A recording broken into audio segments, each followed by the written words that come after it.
started off with a really like traumatic incident that really just was a reminder for me of there's nothing that can hold me back right now. Hi, you guys. Welcome back. Welcome back to my channel. My name is Barbara, and this is my journey of trying to get back to the Olympia stage in the Fit Model division.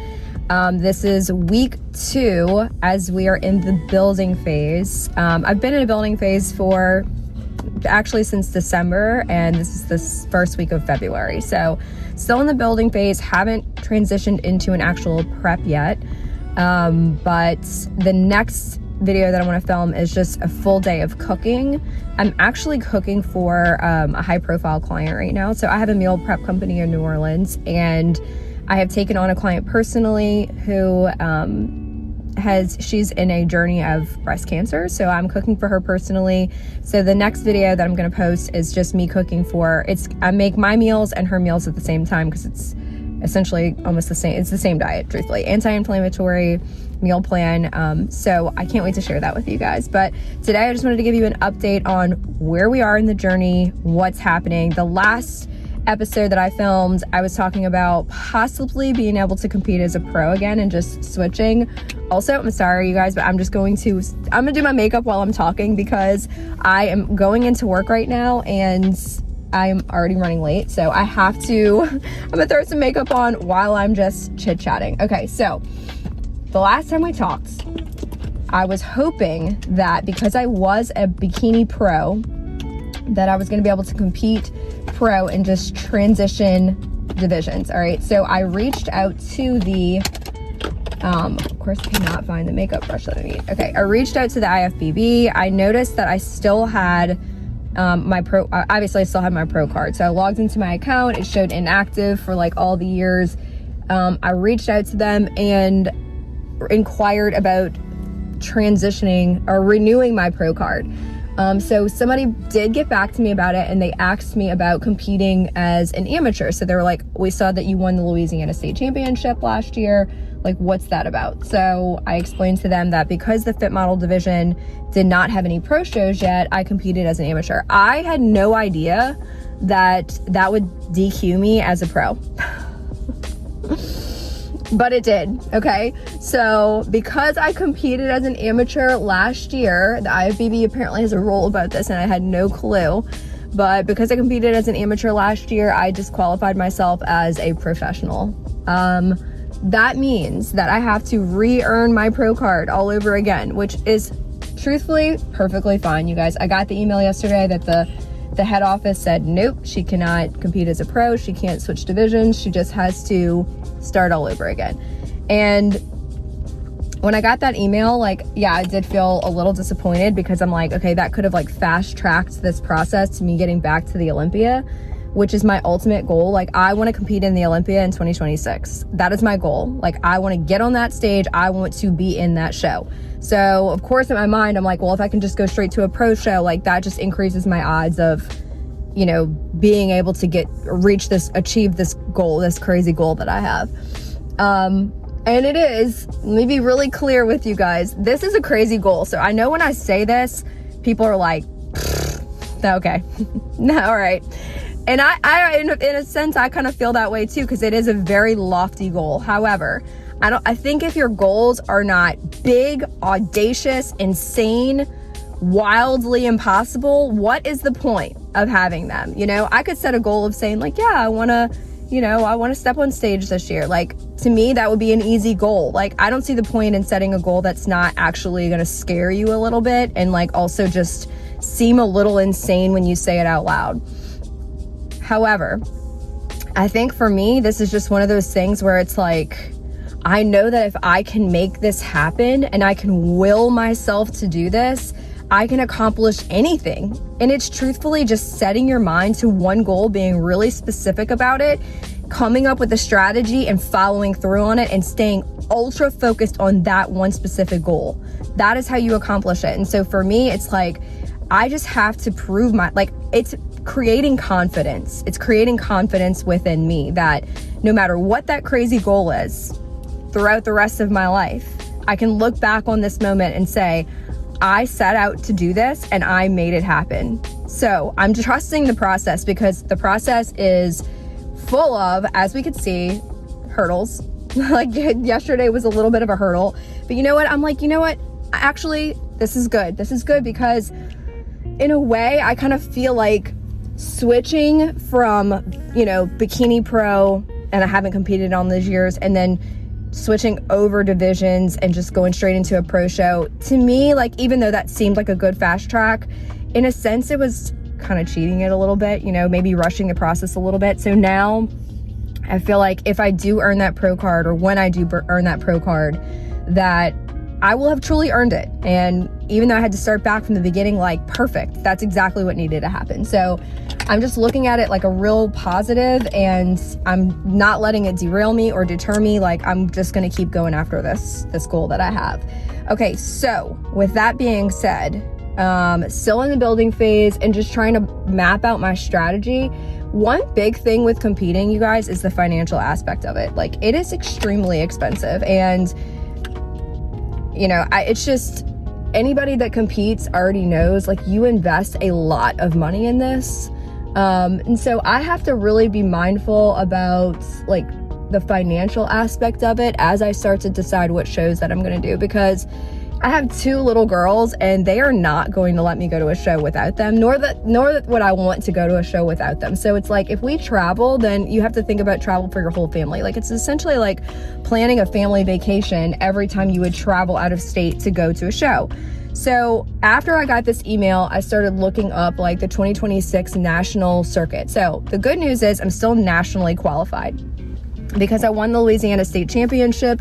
Essentially, you have like a year and a half to still compete in shows. So I still compete at a national level without competing in like a local show and having to requalify for a national show. So I'm going to use that to my advantage, and I'm going to just, even though my coach may not like this because I think he wanted me to do a warm-up show, but from a financial standpoint, even a warm-up show, you guys, it's like, okay, you're paying for a hotel, you're paying for the tan, you're paying for, travel to get there.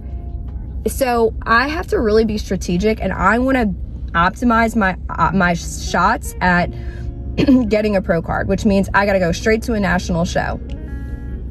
Now, when you're in bodybuilding, they talk about peaking. You want to make sure you don't peak too soon. You don't want to peak too late. You want to be just right for the show. I think the cool thing about Fit Model is that it is a more balanced look, so it's easier to compete more frequently without these big, hard, extreme peaks and like looking a certain way. From what I can see from my body last summer, I was able to maintain or stay within like show look pretty easily over a period of like 4 to 5 months. Even right now, like, I weigh about 116 on stage. I'm at like 111 or 112. So really well within like that weight range. Right now, I'm just kind of doing like a recomp on my body to try to put a little bit more muscle on, especially in my back pose. So there is a show, a national competition in Tennessee that I am really thinking about doing because it's only a 7-hour drive from New Orleans. So especially because, I'll have the whole family, I think that would be a really good option for me so that I can pack up the car, head there, compete, get a pro card, come back. Okay, so it's kind of earlier in the season too, which I like because say I do go there and for whatever reason do not place or, it doesn't end up in my favor, that I can, I still have some options later on in the season. I still am planning on doing the Masters National Show in Pittsburgh. Luckily for us, we have some friends that live in Pittsburgh. They just moved back home, and we'll be able to, we'll stay in a hotel for a couple of days and then we'll be able to stay with them for a couple of days. So I'm really excited about that show, and that's a Masters show. So, again, trying to fast track this process. To me, I'm like, okay, what are the best odds of me winning this? I'm going to give myself the best shot of me winning this. So I think the show that's in Chattanooga, to me, is a good idea because, one, it's Sandy's show. And I have I've never done a show that she has been at, but I've always wanted to, because I have seen her picks and it's always spot on with who I'm like, yes, I can see that. You know, sometimes you go to a show and then the way that the judging panel chooses their winners is just like, it blows your mind, because you're like, that's the person I would never have thought that they would have picked. So I really love her vision of the divisions. And, you know, truthfully, like, there is judging criteria, but I think every person obviously has their own perspective. Every judge has their own perspective of what they feel like fits that criteria the best.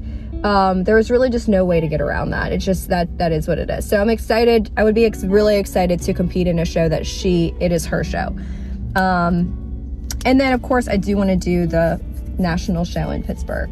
Okay, so I'm going to run that by my coach, and see what he says about that. Hopefully he's like, yeah, let's go for it. But that just means that I have to make sure that I'm, you know, in prep within, 12 weeks or so from that show. Now, that Chattanooga show, that would be the first one. That's in June. So right now we're in February, March, April, May, June. Got plenty of time, I think, personally. So yeah, that's where I'm at right now with it. And still staying super positive about this. Okay, so if I were to get the pro card, there is a couple opportunities for pro shows locally. There's one in Pensacola on the day of my birthday. I'm like, this is obviously meant to be, right? So hopefully I can secure the pro card, you guys. That's the number one goal. And I'm going for it. I'm definitely going for it. I think, again, like, you have to be with goal setting, whatever the goal is, doesn't matter what it is. It's just about aligning yourself with it and then staying focused on it. One thing that we started doing this week with my Champion Habits group, so I have a virtual training group, and there we do like a 6-week sprint. So we're on week 5 of the sprint, and we obviously talk about goal setting a lot. One of the clients in the group is going to be competing for the first time this summer, and so that's her ultimate goal. One of the other clients is actually going to be running hopefully running the New York Marathon. I think we find out today if she gets in. She added herself to the lottery of the New York Marathon, so that is her ultimate goal. And one thing that we started doing this week is at the end of our training sessions, so earlier in the week I had them write down their goal, like a 1-sentence goal, maybe it's a 2-part goal, but something that they are focused on right now on accomplishing in their life. And so one thing we started doing at the end of our coaching calls is to say the goal out loud. Have it written down, have it on the back of your phone, have it on a post-it note, sticky note somewhere on your phone or, on your computer or whatever. Pull it out, hold it in your hand, read it out loud to the group, and then do that every single morning. And I think this is a really good tip for anybody that's trying to achieve a goal. It's like, if you have a goal, write it down. Every day you can write it down. Keep it with you. Keep it in your pocket. Keep it somewhere where you can hold it, pull it out, and every day connect to that goal. The more that you say it out loud, and just to show you guys how powerful this is, like the first day that we read it to each other kind of felt awkward. You feel a little weird because like you're saying this kind of personal goal out loud that probably seems a little, maybe to you seems kind of crazy, or you're worried that people are going to think like, who is she to think that she can do this? Like, who is she to think she can pull this stuff off, right? And so you have these, limiting beliefs or maybe some thoughts around your personal goal that you don't want to share with other people. But the more that you can share it, the more that you can say it, the more that you can like have other people around you get on the vibration of wanting you to achieve it, I think that it helps you reach that goal even faster. And you'll see other people talk about this theory called the Michelangelo effect, where it's essentially if you surround yourself with people who also see that vision of your goal, it helps accelerate the process. And so it's basically Michelangelo, out of all these sculptors who looked at this giant block of marble, Michelangelo was the only one who could look at that block of marble and see the sculpture of David within that block of marble and actually execute it.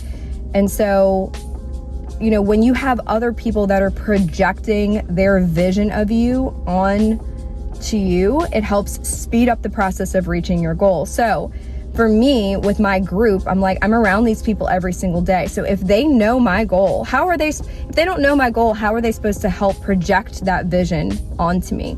So now that they know my goal and I know their goal, we're all basically putting vibrational energy into achieving this. So when I think about Stephanie, who's in my group, who wants to run the New York Marathon, like every time she says that, I picture her finishing that finish line. I envision that for her, and everybody else in the group probably does too, because we're connecting with that. So, and she's connecting with it. So it's a law of the universe. Like, it is bound to happen. And the thing about goals is, like, it may not happen how you saw it, but it will happen. And I truly believe, like, you can will your way into anything, no matter what your circumstances, no matter what you have going on in your life. It's like you can either be the victor or the victim of your situation. And so in my situation, I could easily be like, okay, I have so much going on right now. Like, I can't even worry about this. Like, I'm going to just skip the gym. It's so easy for me to do that. Trust me. I have 2 kids. I have 4 businesses. I'm at work right now that I need to, like, really be in work. I had to hire a whole new staff this semester for one of my businesses. So we're in the process of training people. It's a lot. It's a lot. My coach is always like, your step count's like 17,000, like no cardio. Why is your step count so high? I'm like, man, I don't stop. Literally do not stop. So, you know, I could really take that and say, all right, well, I have all this going on, like, this is just too much for me. But any circumstance that you have, any situation that you have, you can will your way through it. I believe that. I believe that if you're wholeheartedly invested in something and you care about it enough, you can accomplish it, you can make it happen. And that's the way I feel about this goal. And I try not to think about why it matters or if it makes sense. If you start letting those thoughts creep in, that will derail you. You will derail yourself faster than any other thing, faster than any circumstance or any hurdle. You will talk yourself out of doing stuff simply because you're, questioning it. So I try not to question it. I'm just going for it. I know that I set out on this goal probably a year ago. The first show that I did was last year, and when was that? That was in May. And from that day on, I really had this feeling of being back on the Olympia stage again. And I don't know what that means or why that is, but that's where I'm at with it. So I'm going for it.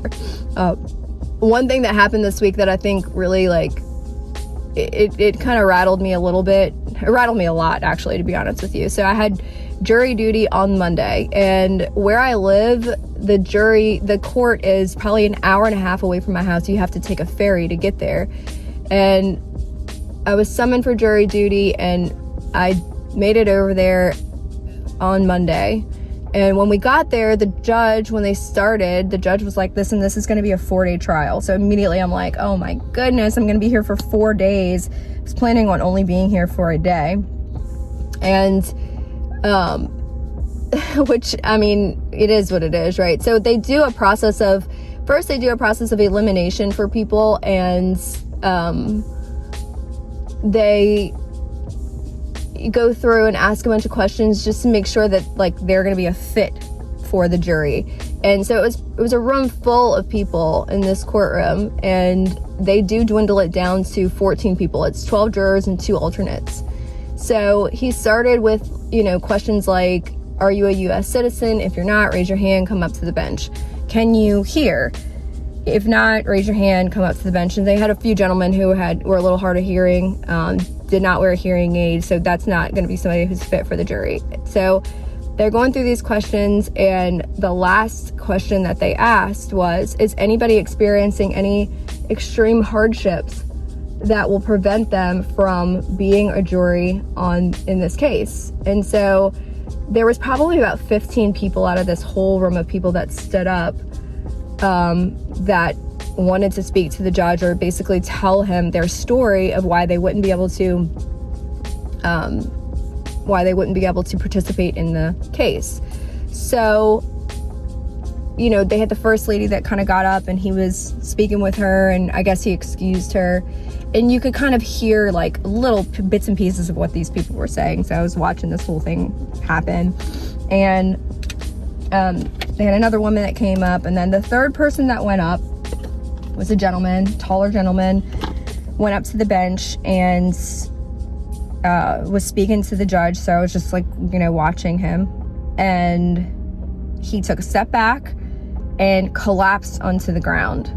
And it was pretty violent collapse, because the way that the courtroom is set up, so he had approached the bench, and then behind him was the court reporter who was taking notes the entire time. And the way he collapsed, he kind of collapsed onto the court reporter behind him and kind of knocked her off of her chair, and like her desk kind of like went, all the stuff on her desk went flying off. And so of course the whole entire courtroom just gasped. And the judge was like, okay, please, like, let's take a recess, let's excuse everyone. And we all, got out of the courtroom. Probably about 45 minutes went by. So the ambulance comes, the paramedics come, the fire department came, and then I did see an ambulance get back on the ferry. So we're like right on the river. The ambulance gets back on the ferry and I guess takes him back to where, the hospital is. So unfortunately, it was a pretty long drive, and just, yes, bad situation. So the judge brought everybody back into the courtroom, and he, explained a little bit of what happened, and basically said that the man, as he approached the bench, said he was on 22 different medications, and 3 of which were heart medications, and he had forgotten to take his heart medication earlier that morning. So I'm assuming that he had a massive heart attack. Anyway, all this to say that, the judge was like, if you're somebody who's religious, please pray for this man. He's 55 years old. And it really just, I don't know, when he said that, it was just like a lightning bolt struck me. Like, life is so short. Life is so unbelievably short, and we never know, what God's plan is for us. So for me and for anyone, I think it's so important just to live out our wildest dreams, like live out our biggest vision of ourselves without fear of what may happen and what people may think or what the outcome will be. Just with courage and dedication, just live out your dreams. And my dream is to get back on the stage at the Olympia and feel that feeling of just pure bliss, gratitude, achievement. I mean, I just connect to that feeling of like just taking a deep breath and just stepping back on that stage again, and just feeling the magnitude of that, and just knowing that it was through sheer willpower that I made that happen, because it's not this goal is not easy. There's so many competitors out there, and I could easily be like, why me? And instead I'm like, why not me? I'm the perfect person to do this. I'm the perfect person to live out this dream. This is meant for me. Okay, so the week started off with a really like traumatic incident that really just was a reminder for me of there's nothing that can hold me back right now except for myself. And I truly believe that we're always so not in the, I guess we're not, how am I trying to say this? We don't realize our truest potential. We don't realize how much potential we actually have. And I think if more people would really see that within themselves, they could accomplish so many incredible things. So please remember, you have so much untapped potential. You have so much within you. You have so much more to give. And no matter what your goal is, whether it seems crazy or audacious, insane, whatever your goal is, please go after it with full force, knowing that we only have one life to live and one shot at this life that we have here on earth. So why not make it remarkable? All right, you guys, have a great day. I gotta go. I'm just yapping away. All right, next episode Make sure subscribe, like, comment. What do you want to see more of on this journey? I would love to know. And next episode, I'm going to be filming a full day of cooking, lots of cooking content. So maybe I'll give you some ideas for your meal prep journey. And I will showcase some beautiful antioxidant, anti-inflammatory, fabulous meals that we have planned for the next week.